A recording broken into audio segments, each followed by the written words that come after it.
दर्जेदार शेती अवजारे आणि दमदार विश्वास म्हणजेच माऊली इंजिनिअरिंग वर्कशॉप। देवडा येथील दुर्गादेवी मंदिरात पुन्हा चोरी।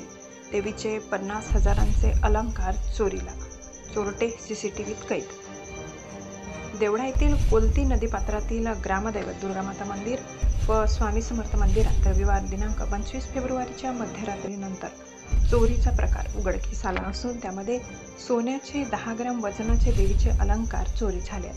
15 दिवसात पुन्हा याच ठिकाणी चोरी झाल्याने जवळच असलेल्या देवडा पोलीस स्टेशनच्या कामगिरीवर प्रश्न उपस्थित केले जात आहे। सदर घटनेबाबत दिनांक 26 फेब्रुवारी रोजी देवडा पोलीस स्टेशनचे ठाणे अंमलदार BL खांडवे यांनी दिलेल्या माहितीनुसार राजेंद्र वनाजी देवरे राहणार निमगल्ली देवडा यांनी देवडा पोलिसात तक्रार दिली असून रविवार दिनांक 25 फेब्रुवारीच्या मध्यरात्री 12 वाजेच्या नंतर चोरट्यांनी मंदिराच्या गेटचे कुलूप तोडून आत प्रवेश केला। दुर्गादेवी मंदिरातील दानपेटी फोडण्याचा प्रयत्न केला, मात्र त्यात ते अपयशी ठरले। त्यानंतर त्या ठिकाणी पुजाऱ्याच्या कपाट फोडून तिथून 10 ग्रॅम वजनाचा सोन्याची माळ चोरून नेली, तर जवळ असलेल्या स्वामी समर्थ केंद्राची दानपेटी देखील फोडून त्यातील रक्कम पडविली।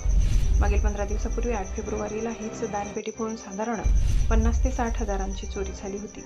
आज सकाळी स्वामी समर्थ सेवेकरी कांतीलाल देशमुख, किशोर आहेर इतर मंडळी तेथे सेवेसाठी गेले असता हा प्रकार लक्षात आला। याबाबत देवडा पोलिसात अज्ञात चोरांविरोधात पुण्याची नोंद करण्यात आली असून पुढील तपास देवडा पोलीस करत आहेत। S9 TV न्यूजसाठी व्यवस्थापकीय संपादक शरद पवार, चिंचले।